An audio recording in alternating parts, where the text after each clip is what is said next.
Good afternoon or good evening, everyone. My name is Susan Reyna. I'm here today with Melissa Maguire from the Night Ministry. I am the President CEO from Beacon Therapeutic. Thank you for joining us. For the next 30 minutes, you'll be hearing about a great partnership that Beacon has, as well as a little bit about Beacon. And just to start off, before we launch into Melissa and the Night Ministry, I wanted to provide some information about Beacon. Beacon has been in existence since 1968. It was founded by a number of parents who wanted special ed programs for their children. Currently, we have 4 different locations. We have our administrative offices.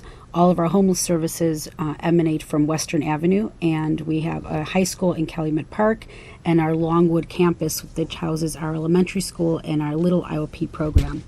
Our mission at Beacon is to empower children and families by helping them find their way to a better future through the provision of educational, mental health, and social services. And we do that through the offering of a variety of programs, and I'll go through them very quickly. We have a therapeutic day school that provides educational services from kids ages K through 21. As well as we have homeless outreach services. We offer early Head Start services for children ages 0 to 3. We have a CHIPRA program where we're enrolling children in insurance. We have a FACT program that we'll talk a little bit more intensively about today. And then we have a little, big, and intensive outpatient program. It's a therapeutic day program for kids essentially who don't need hospital programs but need more intensive services. We are engaged in the 100,000 Homes campaign focusing on families, and then we have a regular outpatient mental health services. I'm here today with Melissa Maguire, who, I want to get this right, is the Youth Shelter Network Director for the Night Ministry. So for the next 30 minutes, we'll be talking about the Night Ministry and some of their wonderful services and how Beacon works with them. I would like to remind everyone that this is a live call-in show, so if you have any questions or comments for either of us, please feel free to call. And the number is listed on your screen. It's 312-738-1060. So, Melissa, thank you so much for joining us today. I know you're a social worker, and I know you have tons of experience. So tell me a little bit about your background and how you got involved with the Night Ministry. So I've been working for the Night Ministry for about 10 years, and prior to that, worked in the homeless services field for another 10 years. And really believe in the mission and the vision of the Night Ministry and what we provide and the continuum of services. I initially have always worked with runaway and homeless youth, and presently work in a program that serves runaway and homeless, pregnant, and parenting youth and their children. I'm actually going to put some information on right now about the Night Ministry. So you're actually located on Ravenswood. This is your information, and that's your website, thenightministry.org. Tell me a little bit about what the Night Ministry does. Okay, and first I should thank you for inviting us to be part of this broadcast. We appreciate our partnership with Beacon Therapeutic and the opportunity to share information about the Night Ministry and how we work with Beacon Therapeutic. The Night Ministry has been around since 1976, providing street outreach services, residential services, and support for adults and youth that are homeless and or precariously housed. Many people see our bus that goes out on the street 6 nights a week. Yeah, and I think we have a picture of your bus, and I'm going to try to find it, so keep talking. So when the bus shows up at the stop, it stays at the stop for anywhere from 1 to 2 hours, providing health care, food, resources, referrals, an awful lot of support, and a sense of community to those people on the streets. Some people come to the bus that are experiencing homelessness. Some people come to the bus that might have some mental health or physical health issues that they feel isolated and withdrawn from the rest of society. So from the bus, they get support, they get food. We have a nurse that sees the people on the streets, and we also can provide rapid HIV testing. Where does your bus go? I mean, is it citywide? Does it concentrate in certain areas? Or? The bus goes all over the city of Chicago. We have 2 specific routes. So on Monday, Wednesday, Friday, it goes to the north side of Chicago and the south side of Chicago. And Tuesdays, Thursdays, and Saturdays primarily goes to the west side of Chicago. It goes to the same stop, the same time on Monday, Wednesday, Friday. So it's not uncommon for the bus to pull up, and there'll be anywhere from 50 to 100 people at that particular location waiting for the bus to come and to provide community support to the people at that stop. Gosh, that's great. Now we have a caller. Caller, your question? Good evening, lady. I have a two-part question, okay? Mm-hmm. Why, as a society, people out in the audience, why are we not putting pressure on our local government? It seems to be how they deal with the homeless problem is close down the shelter. And we have a lot of children wind up being out on the street because the shelter being closed. Plus, the fact we have a law where children cannot be out on the street and they wind up going into the welfare system. Why are we not putting pressure on our local government when we have the least, most vulnerable people that we are not protecting? Thank you for your question. Actually, part of what you're raising is something that citywide right now we're looking at. I think particularly when we were talking about who to have on the show, we thought of the night ministry because particularly the youth population, and that's what you're describing to some degree. The youth population is a population that really hasn't had a huge amount of resources allocated to them. And I think particularly, I feel Beacon, very proud of it, actually, has really taken a very loud voice in advocating for homeless families and children. But I think now the next wave of a very important population that we're looking at is youth. And I think the description of shelters closing, I'm not sure if shelters are closing so much as that we're coming to the realization that we need more shelters for youth. And I think particularly what the night ministry is doing is really responding to some of that. I know you guys have some great programs, and I know you're talking about the outreach piece. And actually, before we go into the shelters, I just want to say, how can people find out where your buses are going to go if it's set routes? So the best thing would be to go to the night ministry website, Okay. and that if they have access to a computer, then the website identifies the I'm going to different put that on the routes. screen again. So it's, yeah. www.thenightministry.org, or to call 773-784-9000, and they can tell you the different routes and where the bus will be going each night. I appreciate the awareness and the need to identify the need for services for runaway and homeless youth. For a very long time, that this group of young people have been kind of the hidden homeless, particularly throughout the country, but also in the city of Chicago. A study was done about 6 or 7 years ago that estimates that in any given year, about 10 to 11,000 young people experience homelessness in the city. And as it stands now, there are less than 200 beds in the city of Chicago for this population. So we appreciate the opportunity to network and partner with other agencies to be able to provide a continuum of services for the runaway and homeless youth. So at this particular point with the night ministry, the continuum of services that we provide is we have a dedicated street outreach program that provides street outreach program in the area, in one particular area in the north side of Chicago in Lakeview, as well as up in Rogers Park. We also have our new shelter program is an overnight shelter program for young people that are 18 to 24. And that program started when it was identified as a definite need for young people that are literally on the streets with no place to go. I'm going to put some pictures actually on of some of the folks that you guys have been working with. So why don't you keep on talking about your Great, programs? thanks. It's always helpful to have a picture or a face when we talk about programs. So I appreciate that. The program that I work in is for runaway and homeless, pregnant and parenting girls and their children, and that program is also located in Lakeview as well.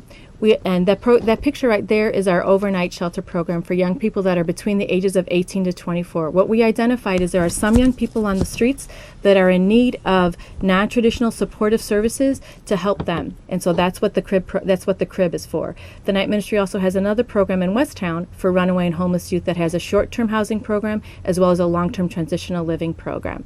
But we partner with many different agencies in order to provide those services, and we also partner with the city of Chicago to be able to provide continuum services. So the more awareness that's out there in the community, the better it is, because these kids are the hidden homeless. You're not going to see them on the streets. You're going to see them couch surfing. You're going to see them in friends' basements. You're going to see them in different places where they feel safe. So the more that people are aware that there are runaway and homeless youth out there and there needs to be more services, the more we're going to be able to provide the resources for them. I'd like to remind everyone this is a live call-in show, so if you have any questions or comments for Melissa or myself, the number's on your screen, 312-738-1060. Melissa, being able to provide services to youth, clearly requires a special type of person, but what type of unique program offerings are essential, really? Or what type of setting is best to work with youth? So, a lot of runaway and homeless youth programs use what we call trauma-informed care. A lot of our staff have been trained and provide what we call trauma-informed care. And what trauma-informed care means is that we are aware that the majority of the young people that come into our program have experienced many types of traumas. So in order to provide trauma-informed care, what we need to do is be able to have an environment that allows young people to be present with who they are at that particular time. So the only requirement to come into our shelter programs is that you're between the ages of, in my program, 13 to 18, and other programs of the of the night ministry between the ages of 13 and 20. And in my program, if you're runaway, homeless, or lockout, and we have an open bed. And in the other program of the night ministry, if you're runaway, homeless, or lockout, and you're between the ages of 13 to 20, single, as well as pregnant or parenting. And in the program, we provide supportive services that help the young person identify what their individual goals are.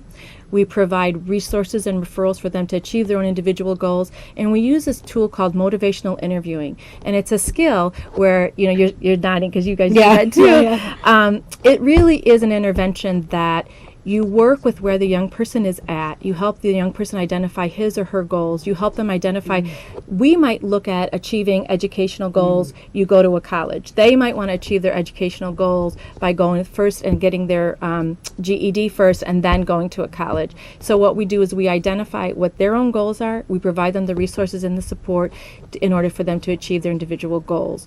We have rules in the program, of course, but a lot of our rules are gauged to help the young person develop him or herself, and in my program, develop as an individual as well as a parent. And how long can the kids stay in your program? So there's different lengths of stay. In the crib program, the young person shows up, lines up that night and stays that night. And each night they line up outside of the crib program. And there's no time that says you can only stay so many nights within a calendar year. In my program, the young people, if they're 17 or younger, they stay 21 days or less, because the goal is to identify a family or a family resource where that young person can be reunified with. If a young person is 18 or older, they can stay in our program for 120 days, but from the very minute they come into the program, we're working at longer-term housing options. In the Night Ministry's other program in Westtown, they have the same type of program I talk about 21 days or 121 days. But the other program that's in the Westtown program that's important for us to talk about is we do have a longer-term housing program where young people can stay 1 to 2 years. And so some of the girls in my program will transition over to the longer-term housing program in Westtown, and some of the young people in Westtown will transition to the longer-term housing program in Westtown. And these are wonderful services, and I know in the beginning you said there's only 200 beds. So what's your overall capacity in your programs? I don't mean to put you on the spot, but how many? I have to do math. So in the crib program, we have 20 beds in the crib program. My program is a small program. We have 8 beds and 8 cribs, and we do that. It really is like a home-like setting. When the young moms come to our program, a lot of them are surprised that it doesn't look like a shelter program, that it looks like a home. And then in the Westtown program, the short-term program has 16 beds, and then the longer-term program has 8 beds. So we would like to have more beds, but those are the beds that we have at this point. Yeah, and I guess the reason I was going to emphasize that, is that it's such a valuable program, but it's small, Right. in response to the need. And I think that's where, the call to action is really, recognizing how can we develop what's working and build on that. And then, and we need more of it, and I'll put some pictures of the kids that we're working with, because I think that's the key message here. So where have some of your alumni gone? Where are some success stories that you have? So, lots of times the success is really based on who the young person was that came in the door. So we have some young women, and one of the things that I'd say I'm real proud of my program is the girls stay connected to us. Even though they leave our program through either social networking or phone calls, we really stay connected with them.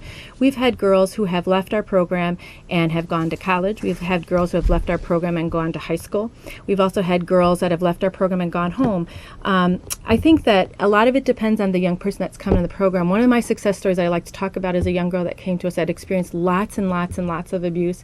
And when she came to our program, she was going to deliver a baby in 3 days. And she had no prenatal care, and she had no connections in the city of Chicago. And our theory is no mom delivers alone. And so she went into labor when she was on the weekend, and a youth worker accompanied her to Illinois Masonic, where she delivered her baby, because we're down the street from Illinois Masonic. And I went into work the next day on Monday, and I welcomed her, and all of the moms we have a welcome home baby kit that has all the items that she needs to bring her for when she comes home from the hospital. And she said, thank you so much. What was the name of that lady that was with me yesterday? So she didn't even know the name of the woman that delivered the baby with her. But what I want to say is a success for this young mom is we were able to get her into long-term housing programs. So she started from not having any connections, not having any ID. She didn't even have identification, to having a healthy baby, to being connected to a program, and now she's living in a long-term housing program. And for a lot of the girls in our program, that's a success. Yeah.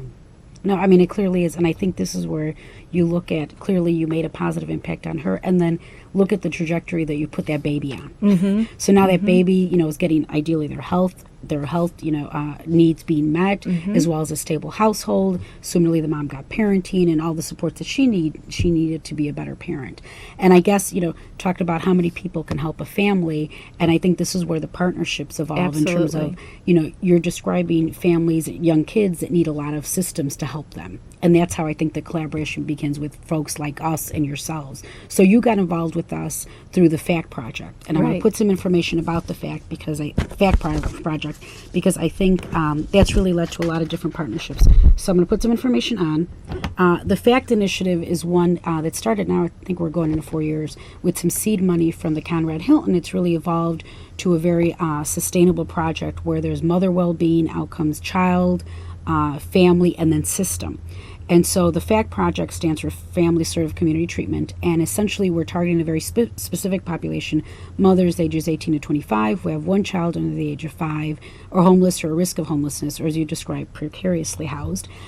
They have a diagnosis of mental illness, they have foster care or other DCFS past involvement or current involvement, as well as they have limited support. Within this initiative, though, there was the systems impact, and it's really looking at who are the other folks that are involved with these families, and clearly, these are the folks that you're working with as well. So you've been involved with the planning coalition aspect, as well as just the work. We're working together. Tell me a little bit about your role within the planning coalition. Well, I feel as if the Planning Coalition has been a wonderful opportunity for the Night Ministry as whole to be at the table with other stakeholders that are really invested in helping this very vulnerable population of runaway and homeless, pregnant and parenting mothers and their children. So on a systems level, it's helped the Night Ministry to become more involved in the Department of Children and Family Services and talking with the Department of Children and Family Services about those young people that might be falling through the cracks in the Department of Children and Family Services and coming up and showing up in our shelters, and so how we can work together to serve those families. On an individual or programmatic level, the services that are provided from Beacon Therapeutic are now able to be provided within our shelter, and our shelter has truly benefited from that. So we've had a CHIPRA staff person comes in monthly to sign our girls up for CHIPRA. And in the past, these girls would have had to have gotten themselves and their babies downtown, filled out the paperwork, waited for their return phone call. Having somebody come on site who understands our girls, supports our girls, and helps that process has been truly beneficial for the girls. We've also had Beacon Therapeutic staff come in and do a reorientation of our girls with the Ages and Stages developmental curriculum. And again, it helped the staff to help sit down with the mother and identify what are those developmental milestones that their toddler or infant needs to be achieving at this particular point, and to identify, do we need to get more help. We've also had some staff from Beacon Therapeutic come in and do a monthly parenting group with the girls in our program. So programmatically, it's been beneficial for us to have access to Beacon Therapeutic services through the FACT program. It's helped us to also to work with the FACT in referring girls to the FACT program, and systemically it's helped us to address some of those issues that runaway and homeless pregnant parenting girls are facing in the city of Chicago. And I think that, that's where clearly the Planning Coalition really has been so valuable, because there's so many folks sitting around the table. So, it's clearly yourself. We have folks from DCFS, as you mentioned, folks from the city. We have CHA sitting at the table. So it's kind of a broad scope of people, and everybody is touching the same population. So it's how can we put all of our energy, and I know they say, synergy and energy, where we're all like looking at the same population from a different set of lenses, and then how can we make a difference? Now, and I know there's work groups, and I know, are you on some, you're on?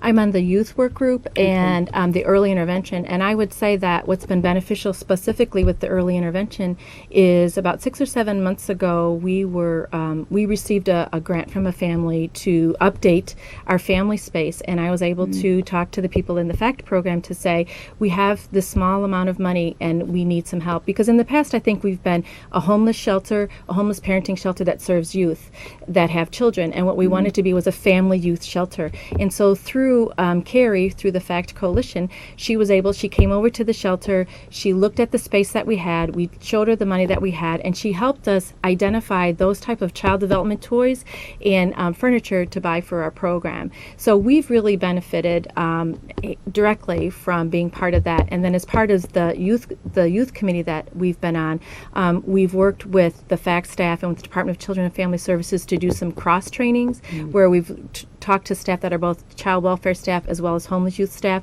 to try and talk about some of those policies that cross over between runaway and homeless youth that impact young people that have been involved with the Department of Children and Family Services. Yeah, and I think, and I know the bells went off when you said at one of your programs you can go as young as 13. And if anybody's listening or anybody in the field knows, wait a second, they should still be at home. And so really there's a very strong connection between what you're doing and how it overlaps with DCFS. And when you think about what are some of the reasons why the kids are on the streets or running away, fleeing, violent situations or abusive situations, many times that's the case. So I think it's this table really allows you to connect with some other folks, which is making a big difference.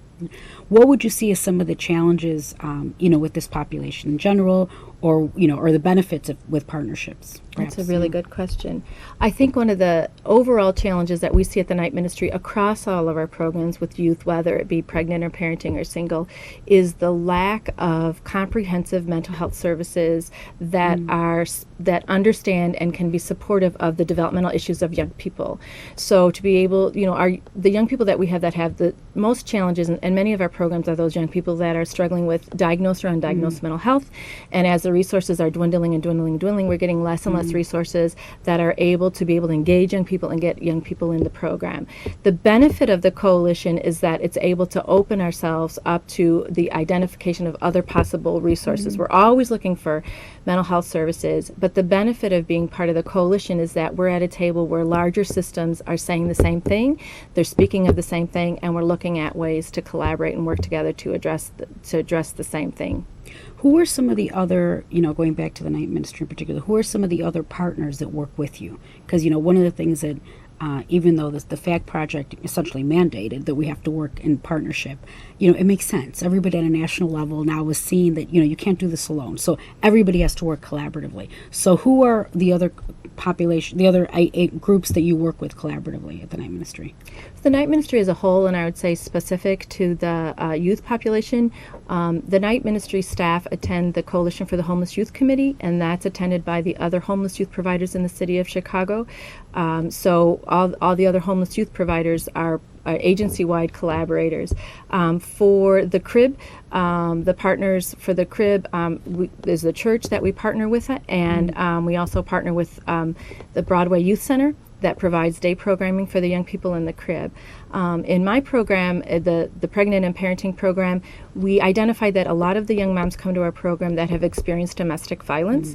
So we benefit from a partnership with Between Friends, where they attend groups on domestic violence and healthy and unhealthy relationships. We also have partners with Alternatives that provides youth programming. So we're kind of straddling this world of youth, parenting, and all of the issues that kind of intersect. We also, again, have a medical provider that comes from Heartland Alliance and provides much needed medical services to the girls in the program. Yeah, and I think the continuous theme through all this, it sounds like a lot of the services are delivered to you on site, which is invaluable in trying to work with youth and young moms with, trudging along with little kids isn't ideal, or services that are very close, because I know that's neat. So we're almost out of time. What final comments do you have in terms of final thoughts about the Night Ministry or about partnerships that you'd like folks to hear? I believe that partnerships benefit the young people that we serve, because it's very important for many of our young people become isolated and they feel as if they are in this situation by themselves. So the more agencies and people that can come in and partner and provide services increases their social support network, so that they see there are more people involved. I believe that partnerships are important for agencies. Everybody talks about having less and less resources, but more importantly than that, different agencies have different expertise. So we don't need to be looking at certain areas of expertise if another agency is doing it. So we can better provide more comprehensive services when we partner. And I believe that when it comes to advocacy, it's very important for us to have as many different voices at the table as possible. So it's not just the homeless youth providers saying this is needed, but when we have DCFS, when we have Beacon Therapeutic, this all benefits the issue for homeless youth. Well, Melissa, thank you so much for being with Thanks us for today. having us. I'm Really just going to put appreciate it. really quick information on about an event that we have coming up that does benefit the agency and our homeless program in particular. It's the Beacon Bash. It's coming up on July 26th. You can contact Peggy Rourke at 773-298-6441. And again, it's specifically a fundraiser. It's a great time. It's a fundraiser that supports our homeless services. And I think we've talked today about, partnerships, things that we do to really make sure that we're making a difference in the lives of the kids that we're choosing to work with. So, Melissa, thank you very much for joining us today. Melissa's from the Night Ministry. Thank you very much for having us. We will see you next week. Thank you very much.